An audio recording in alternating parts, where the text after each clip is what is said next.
Adesmama abono nsia ya mamu nyina to. Omemu nsam ne ama wodo so de ayensaka. Ani yaboabo anu atudi se anyimre no nsia kase ebo a. Ye ne yetiefu asi hu nkonwa. Utie free peace. 104.3 FM so okay. 101.7 neat. 100.9. Nimi ansa was sepa Sabeka Johnson Accra. And what hello 101.5 FM Wadum Kumasi. Ghana man Tamia Dunsia baby out and cane.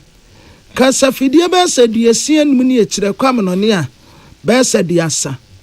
peacefmonline.com GhanaToday.com and so abode etiefu benye bi akan.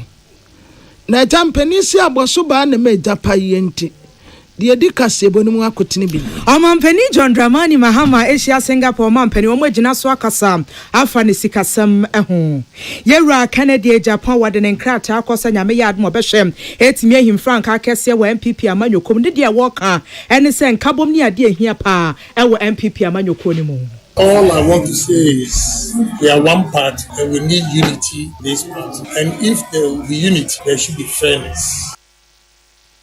MPP amanyoko na hyase a wakasa watene wonsa wa NDC amanyoko no so wade a wade to dwanse wo manya ntia se nyame ya adoma by elections ye ba so wakwetia abato mpesua so no September bosme ne de toso mienu wo ate se NDC fonya wo mbetietu omanfo fa ahodie so churchofo abedi echede ma NDC amanyoko no eye Mustafa Gbandi ne dia wade to dwan nyina ne se bremu de wo mo hwe ni mu se candidate a wo gina mo dia ma NDC amanyoko obeboa na akwetia mpuntuo mapa etimi atwene team afia bekwa akosha na anu ada akwanhia dende yesi ya reja ya osabia ya chese nurse ni ba akokasa wo kire so no kra no ne nsem buye committee report ne kire se enye no kure. There was no evidence of fracture on her left wrist or dislocation of her right shoulder joint as documented by the medical records.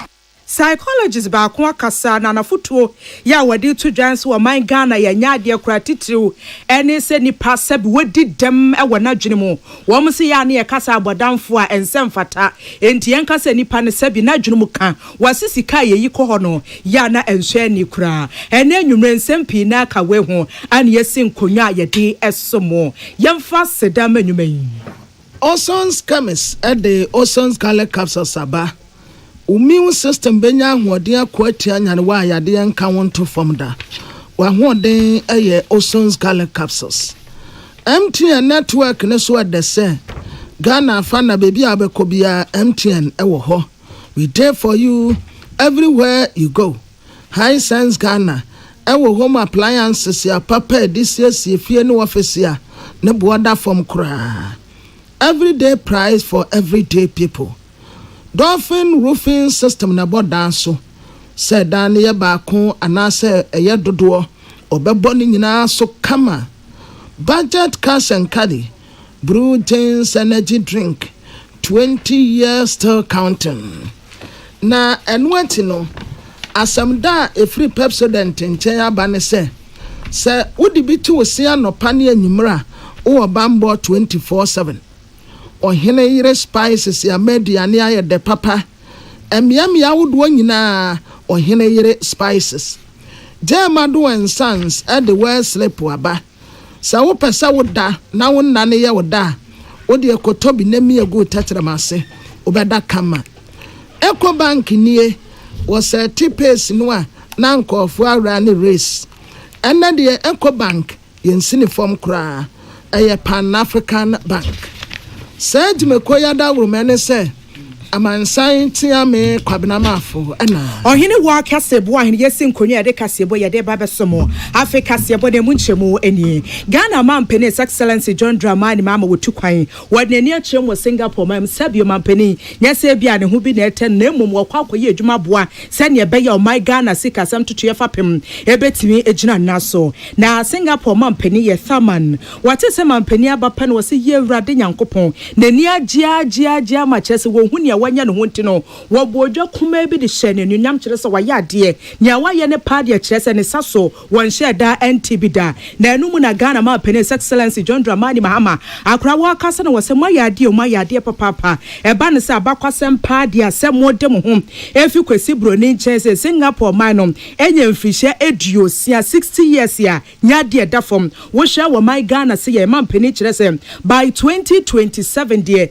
na wo man Ghana pass ye de ye hunya afa hodie na enya 70 years o man pene John Dramani Mahama e de atodwa wo kyerɛ sɛ abakwasɛm pa de Singapore ene wo man Ghana ye kuramu de nemum eba ne sikasɛm pa de wo man Ghana ye da fam o ye da fam pa no ma bi te sɛ Singapore ene ye hwɛ no etimi ehua no watwa so akyerɛkyerɛm sɛ bremu de wode wani kyerɛmu e wo man Ghana mu a enhyehyɛ ma pa na ndisi aba betena so wogu so a wo ye sɛ ne be ya Ghana de hye ye ho betimi atɔye ye komo betimi adwoye na wo manfo ye bu adwuma no anse ye piapia wo man Ghana epem ekonanim watwa so ye wo kyerɛ sɛ na bamba ne de na eba ne sikasɛm ma wo wase ye nkoye ba kokora sɛ economy no na da fam ye ebu mfumpa ebu dambalese nanso nyankopɔn kya de na ba betena so enhyehyɛ pa wodi gu akwa so na ebi anwono pa gyina bi wono wo si atim so edi ha adwene nanso ne nyina mu oto ne bo ase ye sɛ ne be ya esi ye ye ka sese so my Ghana inflation edu 13% ya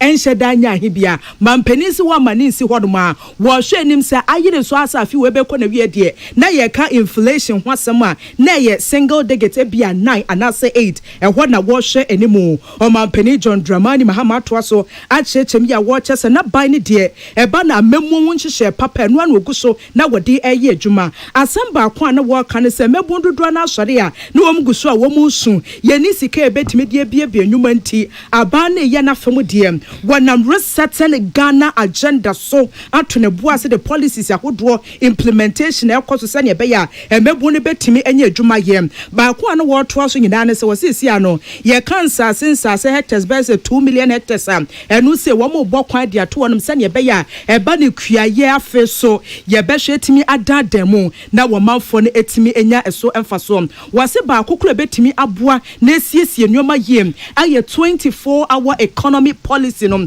wase a policy bi anaba ne si nkonwa watena se adwene ho yie na nyamea ya doma implementation no ehye resetting Ghana agenda no ase wase wo behwe se betimi aye adwuma yie na Ghana for yetimi enya so mfa so sansam wei Salamat Kuku Pentel ene boa no esom yen na ebele last week ene beto dwa se asembie si ewo Rate Hospital ya won kra hanum sei na eyo manfo anim sam dada ba ko apie mu ne se ewura bi ana oye tumayeni ewo ho ya fra no Rejoice Etoto Bote na sa Rejoice Etoto Bote ya America na asemi oye edumayeni wo ho ya si ya fra no rotational staff member ya wo mo boaboa a doctor fo ne a nurse fo mo wo mo yi wo maduma na asɛm a esi ye no ana ewura no kase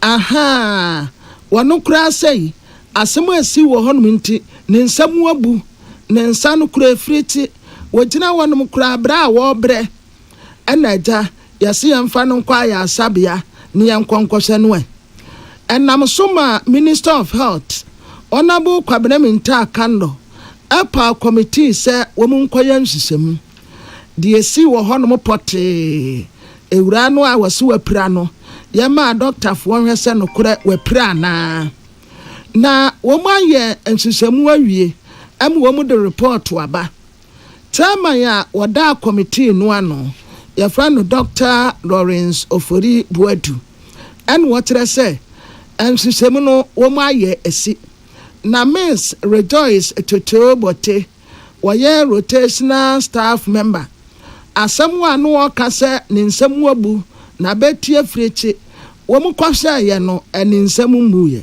ena ne baabia nso emfrichi te sede na wo tiretire mu no enti wo mu de no kwato aya sabia ya wo mu hye no an ye se ene wonyi penkra na wonom penkra wia wonkwagyina home wo mpa so ena wo mu ma no koda mpa so a the friend say rest no wo ko rest here ene ye si de si ye no asa hoye menyamenya kakra enti yɛmpɛ psychologist yɛ na ɔne no mmɛkasa sɛdeɛ ɛbɛyɛ a ehu a ɛbɛsɛ ne mu no ɛbɛfiri ne mu enti ɛno anie wɔn yɛ ne saa pɛpɛɛpɛ ɔkɔɔyɛ wɔn maa no penkira wɔnom yɛ yɛkaa so wɔn nkɔda nso ɔkɔdaeɛ psychology nso ɛkɔɔ hɔ ɛne ne kasaayɛ sisi a ne ho yɛ na mmom sintɔ kakra a wɔn ho wɔ hɔ ne sɛ security officer no a wɔwɔ hɔ no baako pɛ ɛna safety no nso yɛ baako pɛ obɛgyina hɔ nom a 12 hours a no wɔkɔ ne asama foforɔ nso aba enti anu sei no ɛha agyene kakra nti wɔn bi fu security no. Who is a rotation nurse reported her injury to the hospital the day after the incident, that's on the 18th, and was further treated. There was no evidence of fracture on her left wrist or dislocation of her right shoulder joint as documented by the medical records. She was, however, had been treated at the time we visited, had been given some pain relief, it has been recommended for a bed rest, and also has received psychological support care. State of security at the hospital at the time of the incident. The committee finds out that the security at the emergency department was grossly inadequate at the time of the incident. The hospital security arrangement of one private security personnel per 12-hourly shift at the emergency is inadequate, considering the volume of human traffic at the Greater Accra Regional Hospital emergency. Dear Yate say or Kasei. A jampani said the ordinary cramine way in a touch of Masoaboa. One no, and a committee ya womati, no yet titini. Your friend Dr. Lawrence of Fori Buedu. One fans what, and what I say, Sawusha a bosome Augusia, ye woman ya kakakra ne konevi ya. Emergency unit one who say, one medical officer pet, and now was safe to honum. And no say a hard afe a single specialist and one also a bad bia and kese 7 doctors and 2 specialists and an kese woman and no say nursing to kakra wom afe 88 nurses ya sign woman na say woman ko department ya would won ko yaduma and no say 88 no 54 pe and ya na eba and afe 34 pet and I know more various reasons ya womu to make a baby me koye say a year to me come a bush ya penny wo madam fubi ware and to womu to say reasons ya womu de maya no womu ni one no and no senior into 88 nurses no na 54 pet and a wopo. The committee also found out the number of staff on duty per shift in the hospital was woefully inadequate. The number of medical officers in the month of August is 1 doctor per shift. That's 3 medical officers per day who are permanently working in emergency, supported by 1 specialist per day. Any other doctors who come there as a team to attend to cases and go away. A total of 7 medical officers and 2 specialists were available on duty for a month of August as emergency room permanent staff. We also found out that, for example, out of 88 nursing staff who routinely work at the emergency department every month, 54 are currently on duty at posts, with about 34 of them already vacated posts for various reasons. This has brought extreme shortage in the number of nursing staff who also support the emergency medical doctors.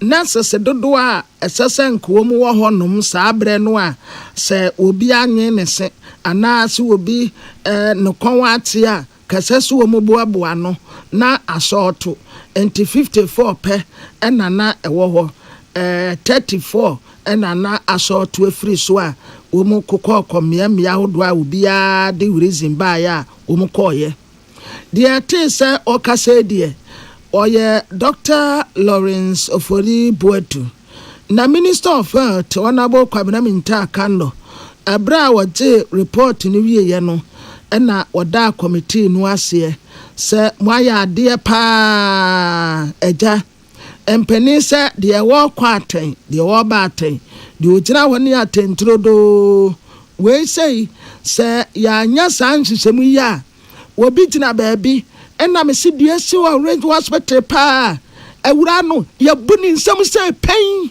emu abumienu ni yase asense wonu wantumi nya hwe report yi beto dey amu obi asuma dwono I'm so very grateful to the committee, Dr.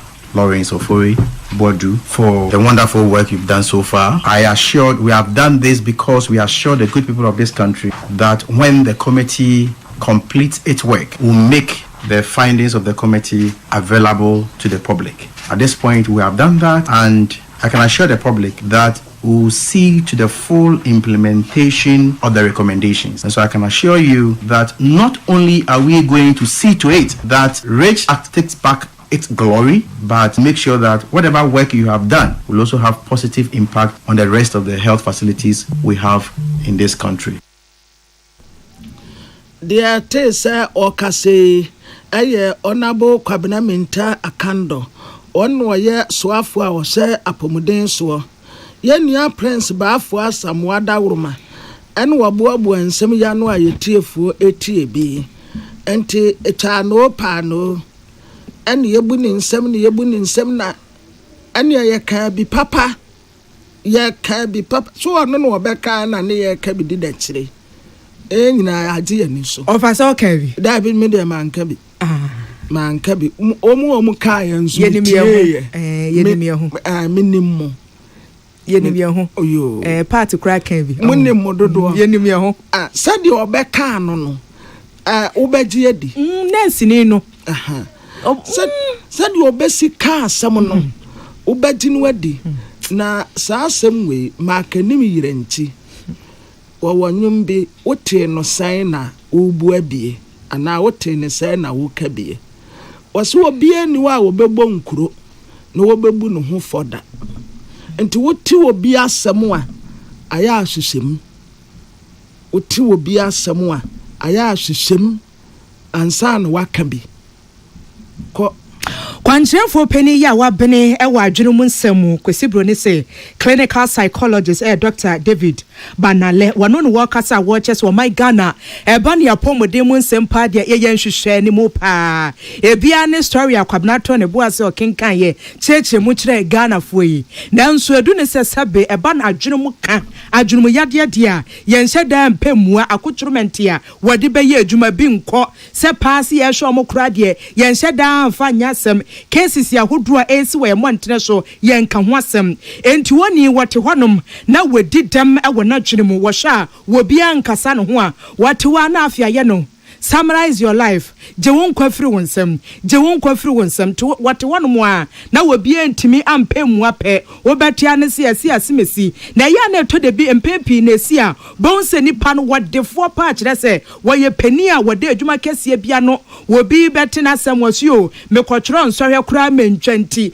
no waje ne nkwa ade efiri nsam Dr. Banale wode sansam wogina to dwabra no wode peace kase bodi nkomo en wakyerɛkyerɛm se ye ka adwenumu yade a eye pi na ebi de hyase anatenka no ya na asesa enemafo friend mu swingsi wate wanu ma no wasre isi ana ne buefu asem anya ebufu okura no na ne buefu no ho afi obisa ho se nye nipa we ya na sa story we sa asem we ye ka kire na ni agye afi bedu bebi no ka kire na no muna kire se wo ka hwe kire na enye ye wo bi so okura na ne butimi fu ntenta eye ni na nakoma ba eye na ehuruja wo bi de hyase wo ne tim na eguso ba se hwrenhwren bi na esi wo na tenkam wo se na no kura wate wo no wote se wiase amanse nyina wo mo hwe apomode wonsam so e kire se wo my Ghana padiem enipa 2.3 million Ghana heya na wo mo nam a menka ho wo mo nam a wo mo didem e wo mo adwenemu emu ben se aduanan mienu de eye nnuro bone bia na wo mo guso a wo mo enom na mo disorders no be dunsia yentie.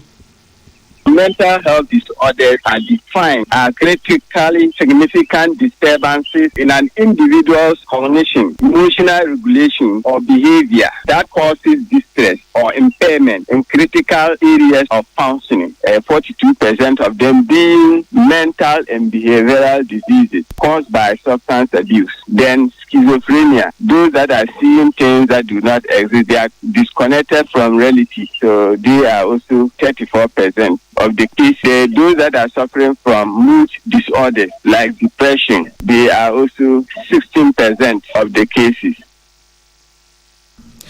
Dr. Banale Amanensi wanuma no wasisi ano waka kire Ghana fo nyina se budget ye twa sika kwa kopie mu e mental health say ya ene health sector pomodin sector ne eso mental health pesika wo munya eye 1.4% esha enti amasisi ase so benya wo bia woye psychologist ne psychiatrist for wo mu shakra na hwe wo tibia mu kra bia ya yaresabia ne sie senia ye show manfo ne nasefo na wose ne nyina kra nya bi wo hono ma enu ne bo dendende eno so kra nko wo ba twi mpanifo atwe wo mu atwe ya na kra no wo bre ebri mu egusu aye kan wasem sei ebi wo hono mu kra na eda na wo so mo hwese wo betimi asiesie na eja wo bi wo hono ma na dwunu mu kan ne wo kwa kopie mo ho nim so kwa mi kwei nyame ya adoma me ho betome nanso dan no kura na esi wono kura na wo kwawure mu kura no edan no kura tema odi dem wo wadwene mu.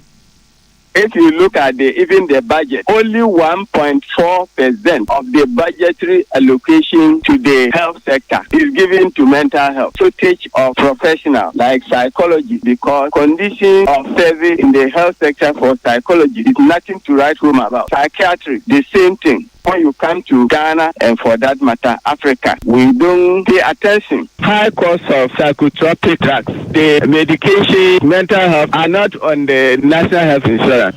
Because of that, it's very expensive treating people with mental health. Rehabilitation services, you will pay not less than 6,000 per month. That is why some of these things have to be integrated into the national health system. People have to understand that mental health determines your physical health. Dr. Banaletwa so echirechirem say ya na mpepi no ya dwene say wani enam honom yese ma ye nka say wo mo ya abodamfo asebe wo mo adwa mo hu naked just wo mo nhare na ni tiri hu aye kusu ase metu salad yi we bu a wonam hodom a chese se ne wosi aye basa no yese wo mpe na sebe wo mo didem wo mo adwene mo wo se nya sa na tie bebre na nam hodom a wo mo ahye suit wo bia makeup pa hu na ne dressing kire se enye ne da fom na so se nipa no na adwene mo ka ne pa bi de ne se eya ho kire wo hia enkwan kro ya eku no ebusua pressure de ato no so ne we frɛ no school fees wo ye adwuma wa ha senti me frɛ wa se sika no wo kan ya ne se omsa de emergency ka ho wo bia pre no ho anya ne sika no sa beje a wo de emergency be ka ho wo wie no woto aso kire se bi de ne se wo mu bufu ntent ade anya bufu okura no na ne bu efu no ho wo se we gina ya ade bi a kire se nipa no wonam ho no na dwene mu sabio na tenka wo haw kakra wo mu wo se Ghana for pentem bu asam dodo wati se wo bie tu anamo se pepepe na wa hya ase ahase e kan nipa we de ni suano no wo se yenya asam a na se yete asam a yensusu ansa yebua.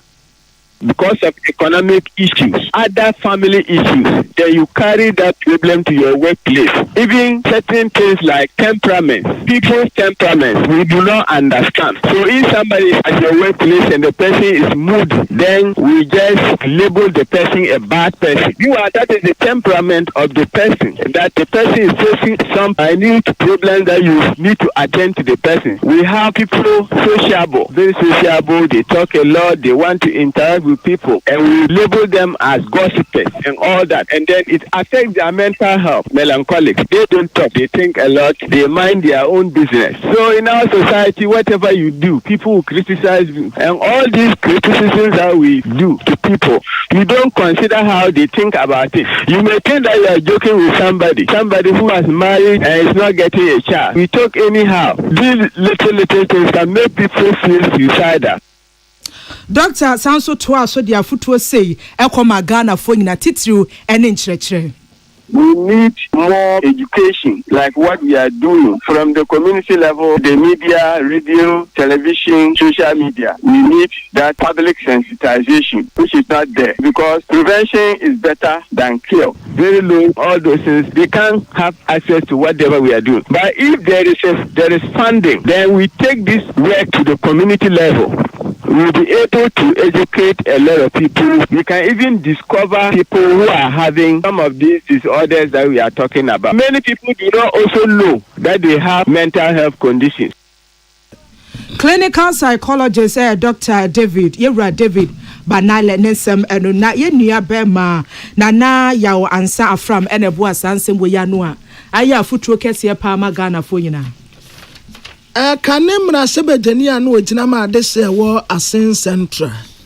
MPP amanyoku ebie enwoma mutu wonom se obi owo pepa so wogina ne yeto no so aba na otu frank ama MPP amanyoku no omra mafa ne form se Honorable Kennedy akompra kwa Japan okofa ne de ena form se a okofa ye no wonya abotira fere ni nyina baako awie a package ni nyina kama ya wode call party office ne na wobi mpani mese edomo a etisampo anu anwe a untumi nka won dodo enya dom ketua togbo yei kana na ekro akompra kwa na ekro show down any headquarters wo na ebra wo kodru ho no ena ne form si a wa fere ne kama election committee MPP amanyoko wode ma wonum se wanye ejampeni se wo hye nsubra sentamo a ene wani yakoko nti wode ne de aba na ebra wo wie ye no ene wo ka kire adesia na abetesia wonum a wo muta ne kire se ade a wo hye free wonum nten eyenkabom. United we stand, divided we fall.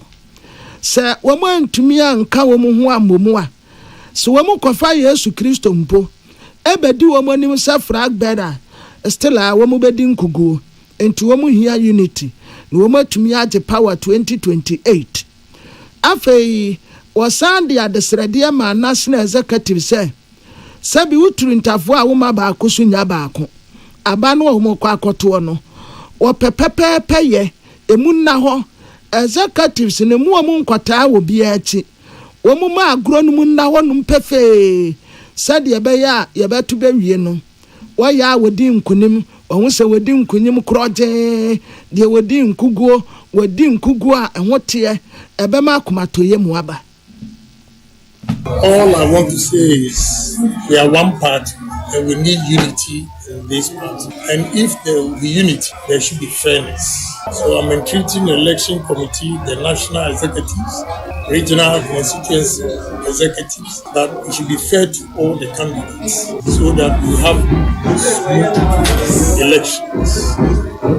And if there's fairness, definitely unity.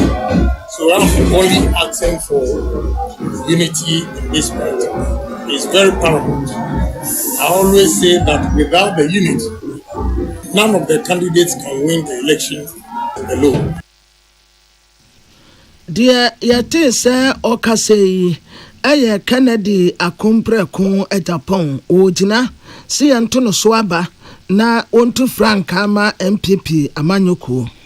Na brana no si yape na ekane MPP National Treasurer osaye Deputy Chairman ma MPP Election Committee yewura kwabena abankwa yeboa eka kire akompre akoso wonka na kuma ntuni yam January day toso ediasa baako January 31st 2026 emu beda ho ebeye fent wono akro behu se de no osusu no kura no ebebro saa Omema abatuo no emu ada ho no mpefe ewia bebom ebeye fita te sanwura ye beto be wi obi akoma beto ne yam enti ye no pe na ye ne how dia wonkoda. I want to say that as a committee we've been put here to ensure that we undertake this election in a candid, fair, free and in a way that all parties will be involved would accept the results. Dear yate se okasei eye yewura kwabena abankwa yeboa oye MPP Election Committee no Deputy Chairman Clinton akwesi amoako.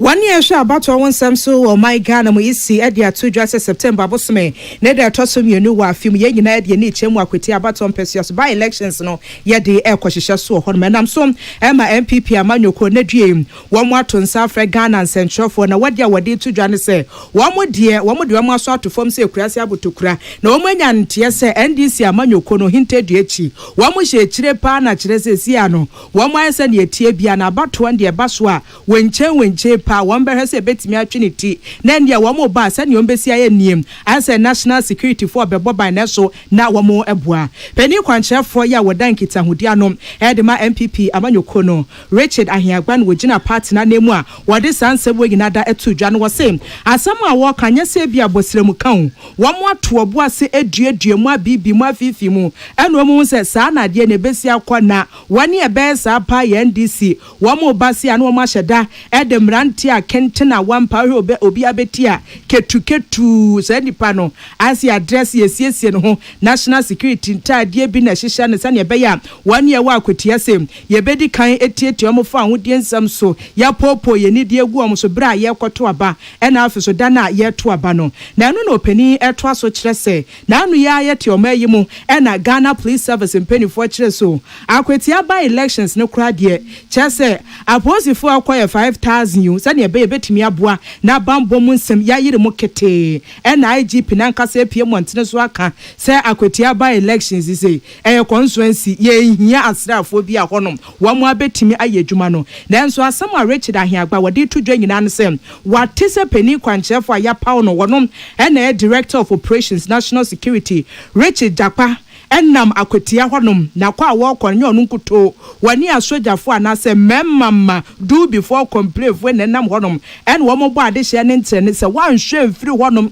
ansa September bosu ne de toso mienu bedu ade obehu ne ye de beye wo enti asem a Richard War Council Mampeni John Dramani Mama wonu any commander in chief of the Ghana Armed Forces one share esa Abrantia Richard Japan woni be kasani asrafo no by elections wonchu ho free mu afi wo che se da na ye to aba ne pa de woni ebe hu se wo ye osre ni e honom no ye be fa se sebi wo otuture ni nti se nia ye de otuture ni fa so sa pepepe ene no ebe fa so.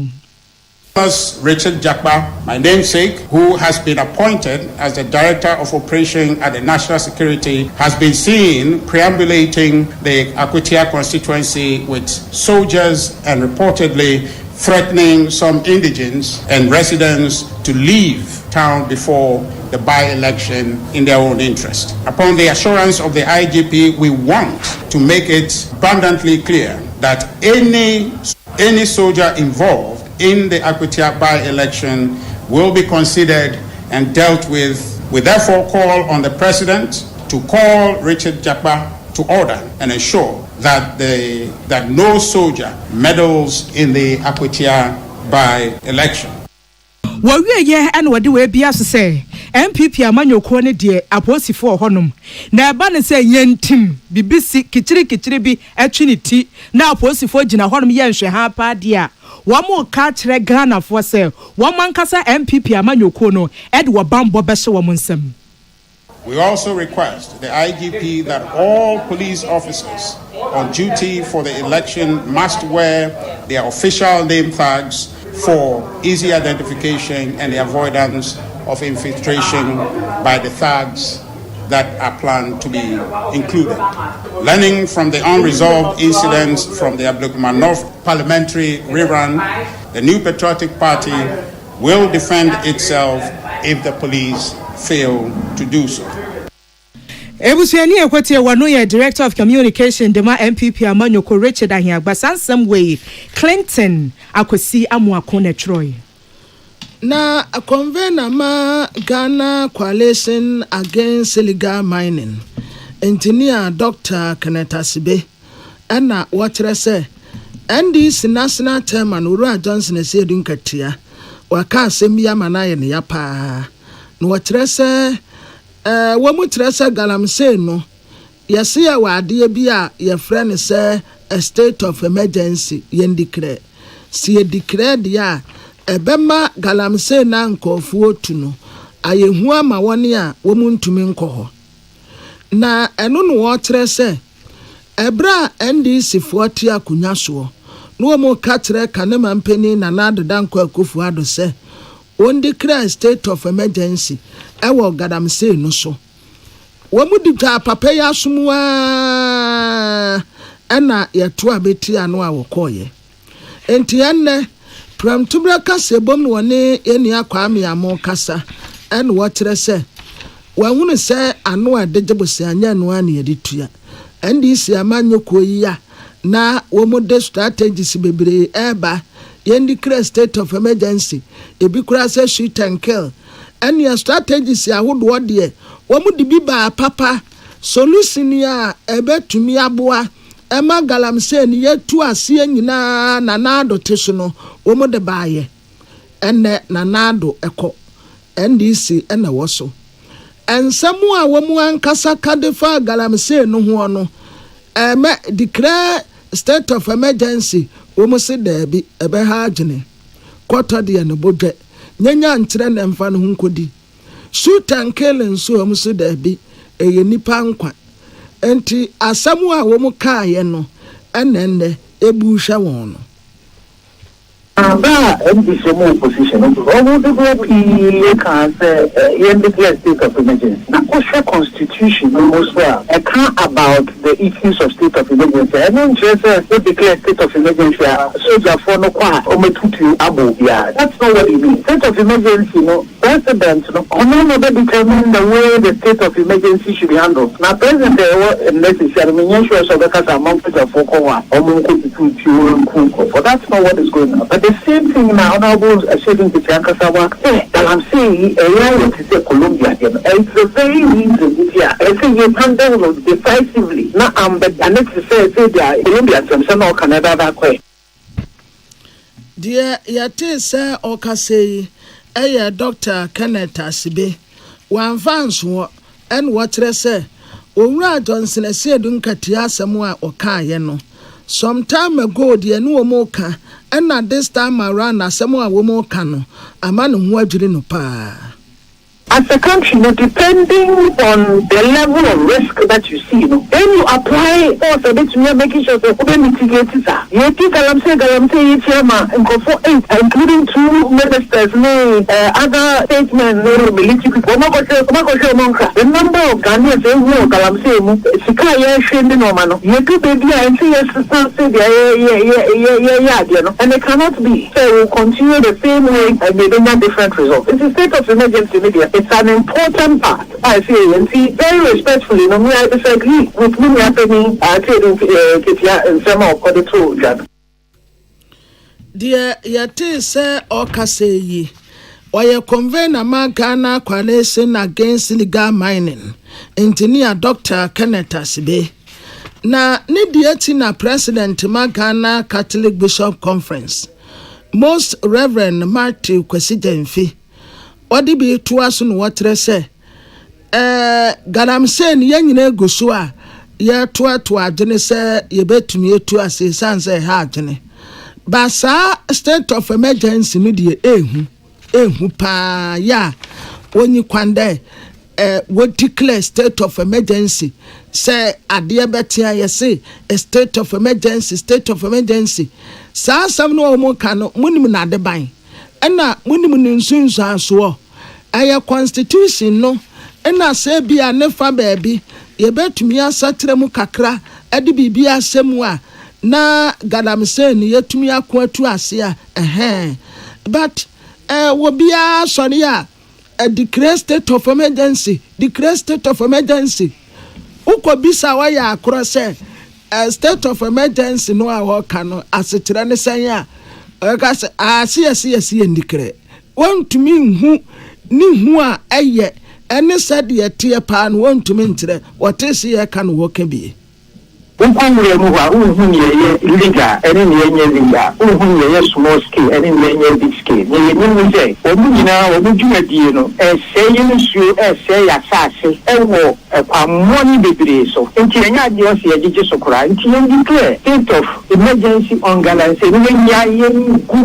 Not one Shasia, interested. You need to know I am a full and say assassin, any issue. State of emergency on Galamsey. Say idea say democracy bia enti when fa democracy kokora idea ekuyen say ye dachi eni ye china enti say be democracy no kora na say ye china ni ade chia o si declare emergency on the democracy now we see Galamsey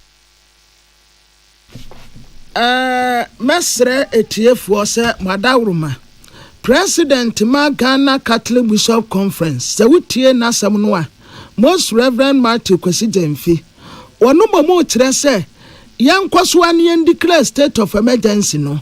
Ɛno ɛna betumi aboa na ganamsey kuno yɛbɛtumi ako ati ase sɛdeɛ de ano ne nam ho de ano ne nam ho no de ɛnya ade a ɛbɛboa enti yɛka state of emergency si yɛn declare wɔ ganamsey so a sɛdeɛ yɛte wɔ ne kasem no ɔsupporto ɛyɛ ade pa enti yɛnkɔ so ne yɛnyɛ no saa na afei kura de ɔtɛ sɛ politicians ho a wanwo yɛse ano a de gbosia nya no an yɛde tua sɛ yɛto abama wonum no ɔmu benya tumi pɛ na akwakoyɛ pɛsɛmi nkumnya de ɛbɛboa wonum pɛ ɛne wɔmu yɛ ho adwuma ba Ghana da akyɛ de ɛmfa obi ahokora amanyɔfoɔ no mo keka nsɛm bi ɛte saa no ɛne yɛbisa sɛ saa dikanfoɔ paa wɔn hwɛ Ghana ma so wɔn dɔ Ghana man wɔn dɔ Ghana nipa a wɔn ka saa nsɛm yi ɛde kyerɛ yɛ yɛn sɛ yɛgyegye saa nsɛm so koraa ɛwɔ Ghana ha sei so obi yɛ mampanyin a na wɔdi paati bi anim nti ade a ɛkum yɛn nyinaa wɔsɛ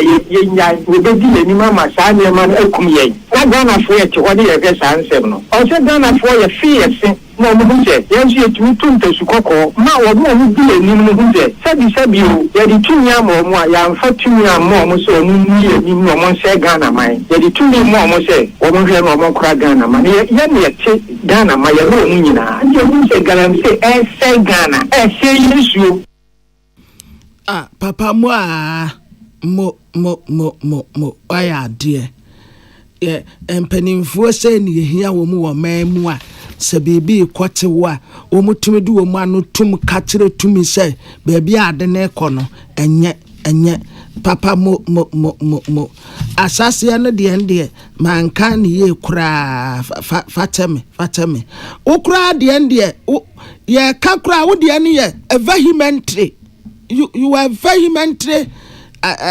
against wo de wo see state of emergency no eye enti yenko so when your president ma Ghana Catholic Bishop Conference Most Reverend Matthew Kwesi Jemfi Yetu akasi boy eso na wosoafo ya wo hwe ma mofra daada sitina bambo mu nsem wo mayi mu Dr. Agnes na amumulate en wode ato dwa se lip dwumedie nyame ya dom wo matere mu kohwe abusua ye mu obogu na no mofra dunum ye beto dwa se wo mo hwere wo mo nkwa wo nkran kumase kwantempo so no abusua no ye hwese ye betime de wo mo atoso na akwanhia dindin we ye si mofra ne de wo mo kwa asori dwumedie ya wo kofodua wo mo ba no na akwanhia bia no odin sei esiye Dr. Late wade sansem wo nyina to dwabra wonu ankasa to anamo kopia mu obogu na afo wade nani kwo hwe ye tebi abatan ene anu awofo no wo mu so a wo mu su ene wo kire sa dwobere wadie wo mu nkafra na ebra wo kwai kura na wani edwumaifo ya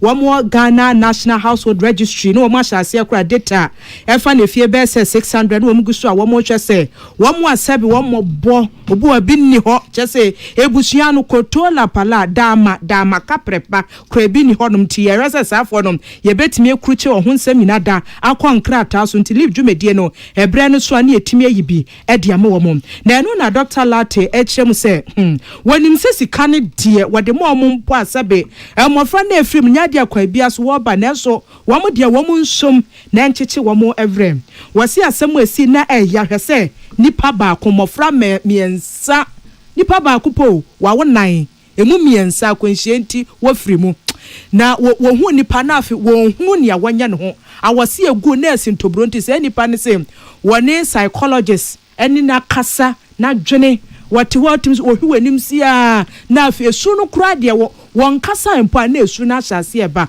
wose saafo nyina wato obo ase emanim defo ne wom nyina edi nkomo adwene na kasa ye eguso a ye hwese ye betumi am wom ho atom enti we ya wo ye wose ebusua no won pese wo ho be kire odododo nti na lip dwumedie no wode wo mo ebeto so yi leap registration and reassessment across the country. And ye feel say normally yes is ye ni mo besun ye be mamu donations ni ye ko. Those are the temporary ones. But this one from Shishaya His Excellency John Dramani Mahama Diato Hono. It was say share how it will be sustained. And this leap program now ye register especially the affected ones no edi komuno.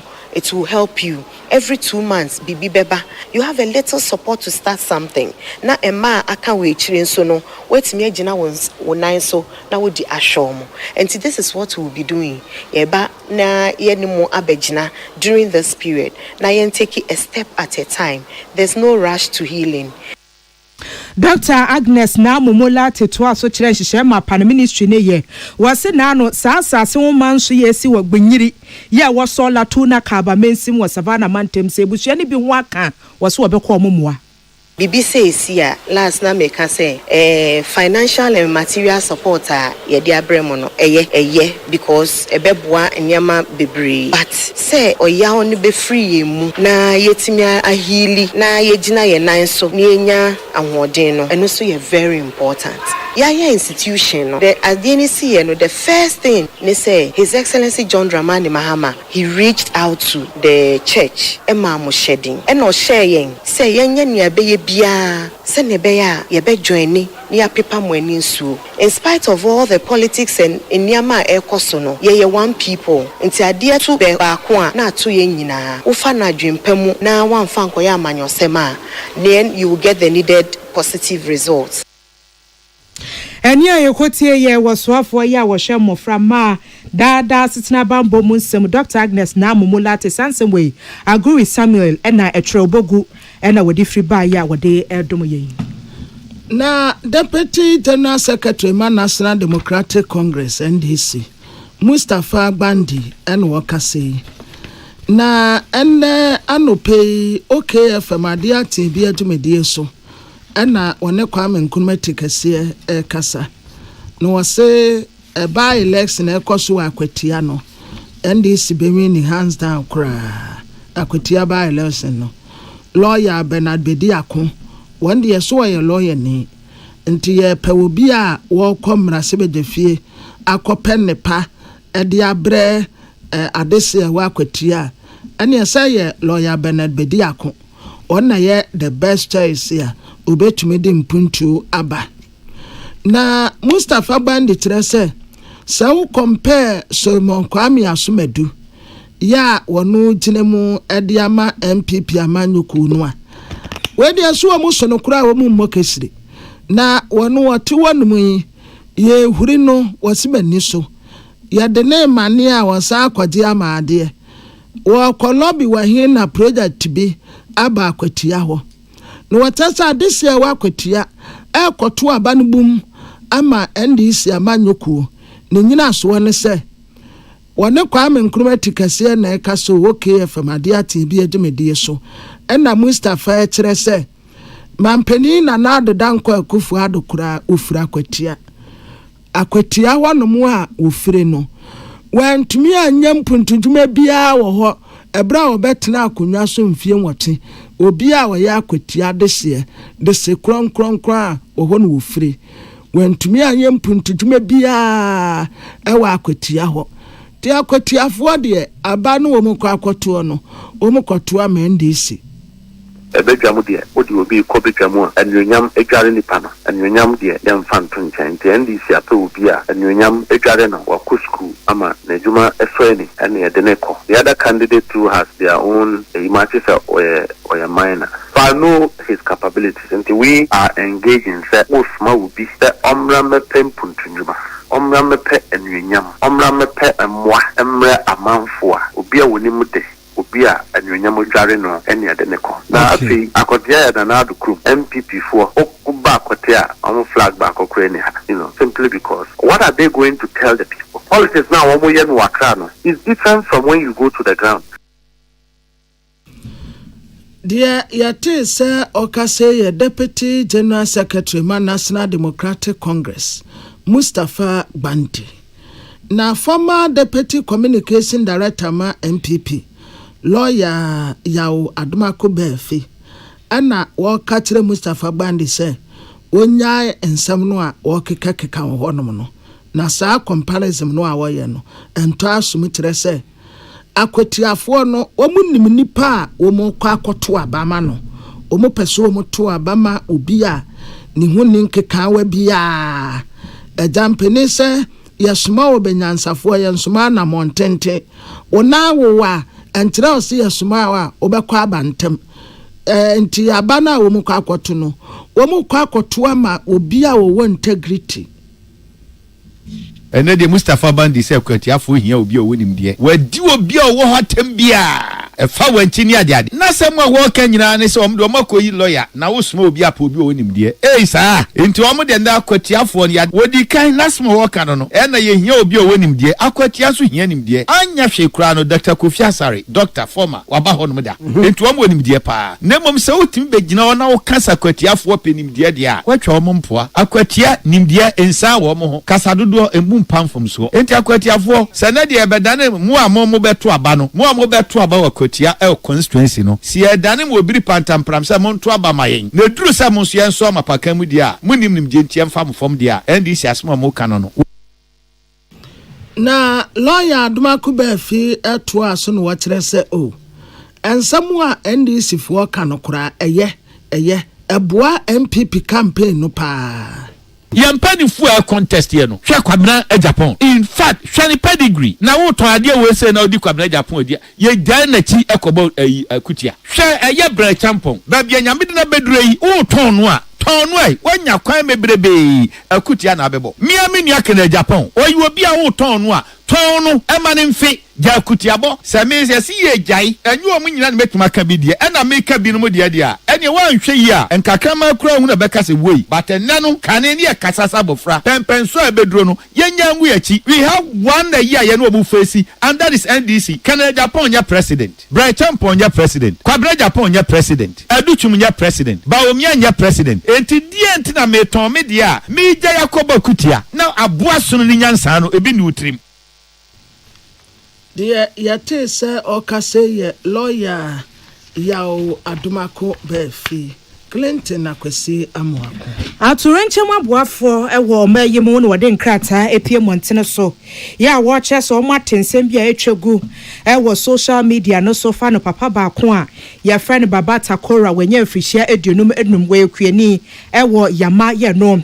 ewo Westman Prusi mensimu na wo monsem na wo pese wodi ya no ekire Ghana fo nyina watch that was same I guess boss me need to so edunum ewo afimu ena yewra takora wato nsafre kromafo no so meboa ngodua bronti wo pese wo twa na wo hwe bebia efuo no wona eben white voter no na bre wo mguso a wo mo ye adwuma wo mguso a wo mo twa ebro no pepepe ena wo fa gallon Ghana fo nyina nim se efe no kofo gallon bi se wo kobu nsu abre wo manfo no na bebia wo kọ ye na wo bu nsuo no yenim na anu odin se so danium ena wo patre ya wo koto mu enti senia mo tie social media so amanfo de ba no se bia bagreda na ye bienti ena baba koto mu a weti nananum wonsie do no wo mo kire se enye saa na tie na mpo no bra empanifo kire se papa no koto mu kura na bagreda no kura wo mo nya mie ena ekoba ne so wo mo bie so a ya na edi don hwere be se eduonu nan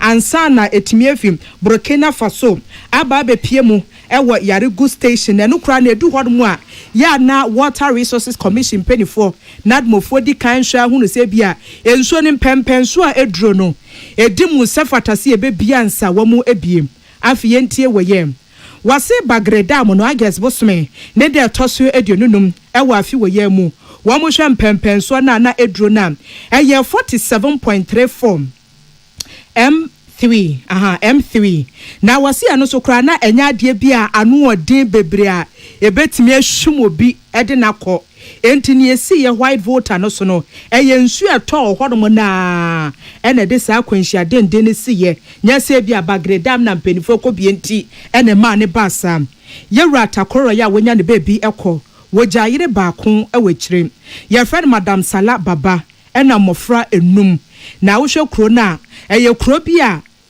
adonko anase efuo nkuto no omguso a womo eye nansa na mpanifo kra bebie bagredam no womu di kan sha ase ye nkyekere bebre nansa womu etimi ebie di kan nadmo mpanifo sem womu de hyeden ya konsem de kwa ma ebusua na afesu kromafo nyina wo yama ena afesu won besra nsentwerofo woni a womu tie no womu akose se ensanu bi wa motie a muni kan enya mu nhwehwemu ansa munye hwehwemu ankosi ase empanifo edimu sefata se mubetimi ebisa kosa no wo ka kire nsentwofo se wo munya ne sa na sabio ense no won mepie montene so a ya na hwehwea so na afia makromafo ne Ghana fo gina yeyem ahyehyem wase ne yesi ye sabi entwaye na emom wo mo ka kire Ghana fo gina se Bagredam spillage no enim ho maache nad mo mpanifo bekoso ene wani anim de be monitoring se nsuo no empempenso be na akwa koduru ekoba ne se nyame ya adom kra no wo mu bia won bebo amanienti wom gusu a wom sre papa se ahobua bi esefata bia no wotewa no wate se wom abo amane ya mafo se ne nhyehyeye o bebie nsuo ne eduro nie se ekoba ne se ho behia se muntu a ne a kire mo se muntimi entum wom botai kese pa ne se wom behwe ejapade na afeso nipa nkwa yetimi abo eho eban na foto ade makromafo gina ne se titu ne ekuafo no wase wanya hweye papa nsuo ne de ne etie bia no wom ani edi ekire ensuo na no de mo obi biada eni na gronko honom sanse betimi ahadwene nadmofo se wo mugina sa akwanya weso e kire Ghana fo nyina se wo mo aya hoboa pa esifom twintwan se ene ya Bagreda no ye bia wo hwesa atorenchem bia ebetimi ato Ghana fo sansem we Director Feni Kwanchirafo ya wodan kita hudie ano edema nadmo Mrs. Kate Opoku enanisa ehyasie enyina so na ye no munso ye ba nya ka veto aso.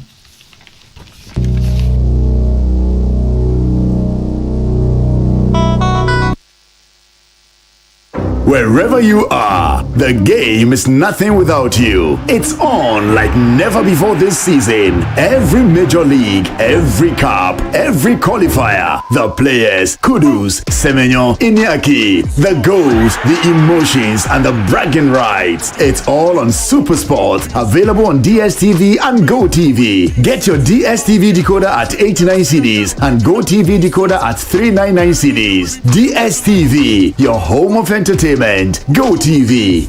Love it. Happy delightful June. Swachilala, chichi soso. Afrana pa. Epe pashu breakfast and was in woman. Don't happy delightful juice against with toast, cereal, and even them cool. And a bread and fifi. The most fridge man. Happy delightful juice. One of what? And you be here. Have come to relax away. When you're let's say what a chamado. Happy delightful juice. Often a berry I bring you all day long. One fruit juice. I'm happy delight. One different flavor. Different size. You number 1 liter. Number from 150. And 250 ml. A baby healthy life shows on your supermarket. Happy delightful juice. Loaded with taste. See, a Jumani move big. Contracts no so cost so big. If you have brand, if you are seeing the DPS pipes, a bird, no complaints, no excuses. Smiles and kwa. 80 contractors, plumbers, agency for any beer. We see DPS pipes, air connected better, no leakages. A sign chopper. So PVC pipes, HDPE pipes, PPR pipes, DPSO, and Samsung your correct map project. Beer. Fresh ACR 0543 662 727. Pomechina Kwan was Sprintex Road, Coca-Cola Chilewa. DPS pipes connecting you to life. The luckiest everywhere for everyone. Day, maintain kakeko, miniman kasa. If you say the luckiest season 3 Asayaba. Afe mami chewo ekwan a wo so nye wo ticket but star 712 hash na di ehihye no so to wo ticket ana se ko internet no so na bo the luckiestafrica.com se bia me community ticket no so na you wo lucky number wo betumi so ama system na eyibi amount share ahia wo pese wutua every 1 Ghana cedi kosi 5000 Ghana cedi wo betumi mpo ato ticket no ama obi foforo ye obi hero wo pese wutua enye den kra sa wo Ghana for mobile money tia na sa wo amanone dia for bank card tia ticket baako ebo sika no ho empay ahanum 500 times we ye massa ye pay there will community de benyanso betimi aye emoho edu 10 times inti yen kambom na yen lucky na luck baby ya shawo hoso enye ma wona wondi infiedu watching luckiest jumedie yi enele imrata chire wo Caritas lottery platform no so. Tune it in, turn it up, Peace FM, and rip off the knob. Yema yetiefo nyina akwaba na ai ohene wai bra se wo mo a ye steady physics no aha any steady physics no okay se ye ka m3 ya a cubic cubic meter ehɔ no me do na ɛwɔ me to nza me pause na me call me chi every 3 ml is cubic. L ni mo m na /3 enya l no mo dia that be as slash cubic meter slash but we no nam say omode no scientific way ni buy ni efa me ni so but me we fi say yeah me wo obi a wo ye nim before me nchen yeah me we fi ye say yes unya what say cubic meter square eno kwa tim chese nka me bo nyoma pa and then cubic and wo 2 and so yeah oxygen wo 2 and water yeah any H2O na wo ni yede wo na agbo no wo no H2O eno ye 2 moles of hydrogen combined with na so we obi na eka we jina so no say hydrogen combined with oxygen with oxygen with oxygen good na ye de tonyumpo ni ye de tonyum hydrogen rekwe school be oberetwa wodie na ye de H1 HO2 water oxygen ni ye de tonyum primary cubic cubic and you try nyoma ba o yes lecture no so mark nyoma yes sir ayinum mu say na mu nja paper ne blank mo be tro there be na me kai say yasi entro animal farm sa me man kwa secondary school na me se me koye wase na English no literature no say yes na wa bentia animal farm na animal farm na me de ma dwene kosi anka lasa ebra kumi ne mponche kori na brofuo yetna ase a wo mu ka asem no wa papa atafie no wo mu wie no wo mu se bra kumi adifo nti wo mpata ankra lasa na me start free wo aja wajo sha waya kfue dia otrotro sankwasa asem na yemia omo ehun ni pa kro dabi no wo mu o paper kra metesi ya say paper no ma sa kwaji sheet foforo ya say exam na no kra no parents wo mark you ko tipa ya pa wo hu di na o mu hwa mi di me say me trotro mponche no dodo nyina wo mu kwari abrofuo no ekase dodo ni nyina aponche ba ko odi anim ne afra na wiase me tro wiase ade sha bracket mu wan ro na nka ho ayamia me me tro ni omo ntu try de ba o me hani a wo tro ye ya ni nyina me fedi ni nyina and you are so proud yay first in history me so obi enya efa na ni age but onipa de metro maths science English and physics and ni nyina ba ni menya F. Oh, congratulations. You have done so well. I mean, to fail po enough from to pass the other end. I will break chance pass you. Obreo. Wa o feri a o bre papa. Until we understand na so be o de be nsentwe adwuma. Oh. Ebe ye. Radical. Of Akan who be pa na ngofo say, yeah, nsentwefo no. Ye feli mass ni English ani e dia ba betina radio so. O kan ho. Me sure pa. Ya ha momu ye wo ngofo abin. Abinfo ha o.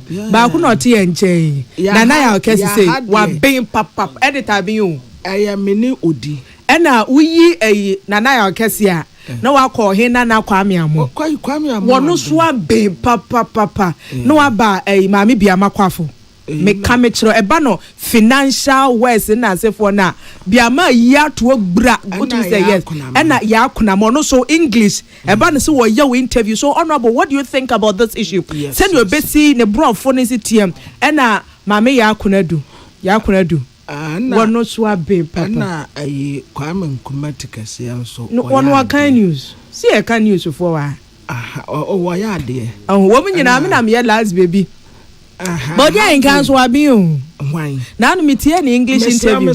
And actually, there be uncle. Oh, but what be now in English interview? Now I say, yes, and a short. I ain't count on farmer. That's a short, but okay. Because as a moon, I'm quadrinating. Say, when you did the answer, I'm your secretary. No, there be. I'm quite with him for no to how.